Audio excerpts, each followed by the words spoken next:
3 કરોડથી વધુના જીરાની ચોરી અને વકીલ જ નીકળ્યો આરોપી। જી હા, ઉત્તર ગુજરાતની વાત છે કે જ્યાં મસાલા નગરી એવા મહેસાણાના ઊંઝામાં 3 કરોડ 2 લાખથી વધુની કિંમતના જીરાની ચોરીનો ભેદ ઉકેલાયો છે। 12 ડિસેમ્બર 2025થી 2 જાન્યુઆરી 2026ના સમયગાળા દરમિયાન તસ્કરોએ ઉનાવા પાસે આવેલ ગોડાઉનને નિશાન બનાવી હજારો બોરી જીરાની ચોરી કરી। મોબાઈલ ટાવર લોકેશન અને કોલ ડિટેલ્સ તપાસતા એક નંબર શંકાના દાયરામાં આવ્યો। આ નંબર હતો આરોપી વજાહત ખાનનો।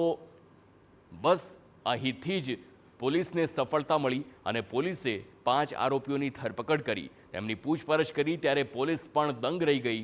ગેંગનો મુખ્ય આરોપી બીજો કોઈ નહીં પણ અમદાવાદ હાઈકોર્ટમાં વકીલાત કરતો મેમણ મહંમદ ઇકરમ હતો, જે LLB ભણેલો આરોપી હતો અને તે વકીલાતનો કાળો કોટ પહેરીને કાળા કામ કરતો હતો। આરોપી વકીલ સામે અગાઉ વડોદરામાં અપહરણનો ગુનો પણ નોંધાયો છે। તેની સાથે પકડાયેલા બીજા આરોપી સાદિક મેમણ પર બળાત્કારનો ગુનો નોંધાયેલો છે। એક પછી એક જ્યારે આ લોકોને બોલાવીને પૂછપરછ કરવામાં આવી ત્યારે એમનું એકબીજા સાથેનું કનેક્શન કઈ રીતનું છે એ દિશામાં અમને સફળતા મળેલી અને આ ગુનો તેમણે કરેલો છે એની કબૂલાત કરેલી।